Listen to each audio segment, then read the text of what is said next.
Bapak Ibu Saudara-saudari yang kekasih dalam Tuhan kita Yesus Kristus.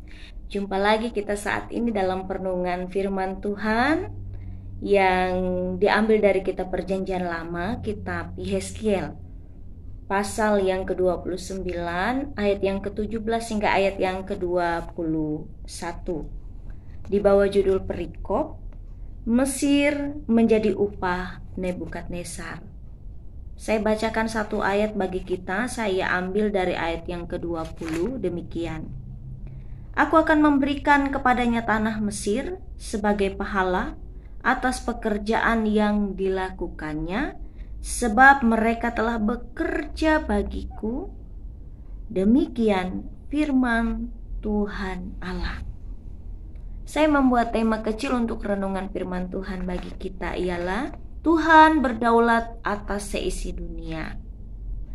Bapak Ibu Saudara-saudari sidang jemaat yang saya kasih dalam Tuhan, Yehezkiel adalah nabi di Israel di zaman pembuangan. Dulu ia adalah imam di Bait Allah. Kemudian kitab Yehezkiel ini berisi nubuat tentang peringatan kepada Israel bahwa Allah akan menghakimi mereka dan Yerusalem akan runtuh.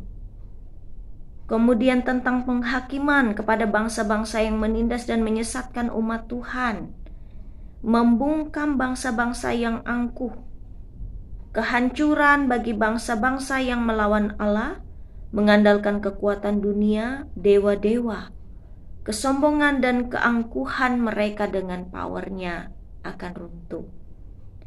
Kemudian bersuara tentang penghiburan, janji pemulihan bagi Israel. Dan kali ini adalah nubuat awal kehancuran Mesir, Bapak Ibu Saudara-saudaraku, di mana mereka akan menjadi jaminan upah bagi Nebukadnezar Raja Babel atas pencapaiannya mengalahkan Tirus. Allah mengakui bahwa Nebukadnezar berpihak kepadanya. Tirus adalah daerah yang banyak sekali saudagar-saudagar atau orang kaya yang berpengaruh, memiliki sifat dan perilaku jahat. Pusat penyembahan berhala, pencabulan, kesombongan, keangkuhan, serta tidak mengakui kedaulatan Tuhan. Sebagai akibat perilaku mereka telah kehilangan kejayaan, kekuatan, bahkan status. Nah, beberapa hal yang penting menjadi poin perenungan kita saat ini, Bapak Ibu Saudara-saudari sidang jemaat yang kekasih dalam Tuhan. Menarik untuk digumuli dalam nas ini adalah, pertama, Allah menemukan dan mengakui bahwa Nebukadnezar berpihak padanya dengan bekerja keras menaklukkan Tirus. Dan yang kedua, sebagai imbalan atau apresiasi, Allah memberikan tanah Mesir kepada Nebukadnezar, di mana Mesir adalah salah satu bangsa yang juga melawan Tuhan. Dan ketiga, Allah berjanji bahwa Ia akan mengembalikan kemuliaan umatnya Israel. Dan keempat, nabi-nabi yang selama ini tertekan, ikut teraniaya, tertindas, akan menemukan kesempatan lagi berbicara tentang Tuhan.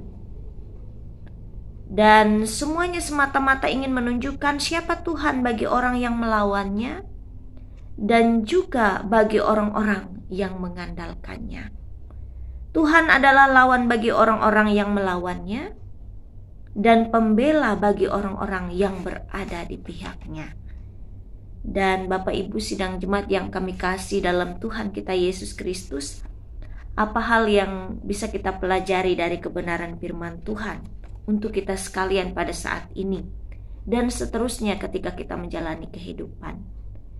Selama kita menjalani hidup ini, Bapak Ibu Saudara-saudaraku, pernahkah kita berlawanan dengan Tuhan? Kapan? Sekarangkah? Dan kita akan menerima konsekuensi atas kehidupan-kehidupan yang berseberangan dengan kehendak Allah. Maka berhentilah Bapak Ibu Saudara-saudaraku jika demikian, Dan jangan coba-coba sebelum kita kehilangan muka, bahkan kehilangan nama, di hadapan Allah, bahkan di dalam dunia yang sedang kita hidupi sekarang ini.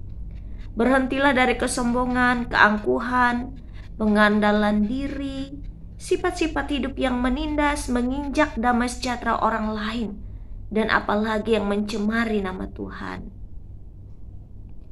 Lalu apakah kita orang-orang yang sudah berada di pihak Tuhan? Maka jika benar demikian, tetaplah ada di sana Bapak Ibu Saudara-saudaraku. Jangan berpaling, jangan berubah, karena kita juga akan menerima upah atas jerih dan lelah kita dalam memperjuangkan nama Tuhan. Tetap setia sebagai umat Tuhan, sebab Tuhan membela perkara hidup umatnya.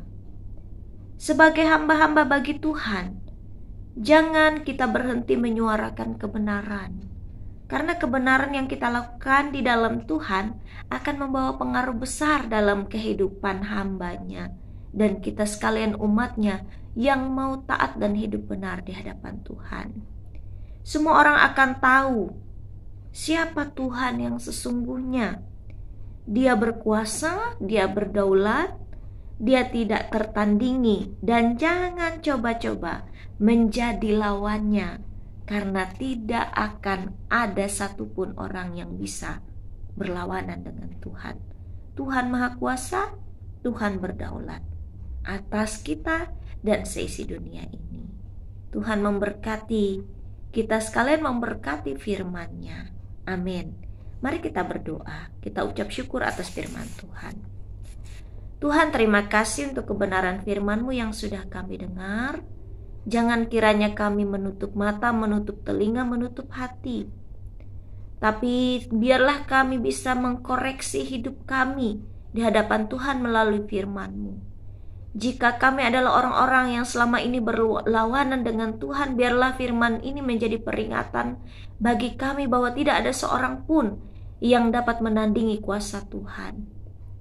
Jika kami adalah orang-orang yang sudah berpihak pada Tuhan, maka biarkanlah kami bisa mempertahankannya sebagai bagian dari hidup yang tidak terpisahkan antara kami dan Tuhan. Tuhan memberkati kami sekalian yang sudah mendengarkan firman-Mu. Jadilah firman ini buah-buah kehidupan yang manis dalam hidup kami untuk memuliakan Engkau senantiasa. Dalam nama Tuhan Yesus kami berdoa. Amin. Terima kasih saudara-saudaraku yang kekasih dalam Tuhan, sudah dengan sukacita mendengarkan firman Tuhan. Kiranya firman Tuhan boleh menjadi berkat dan sukacita bagi kita sekalian. Amin. Shalom.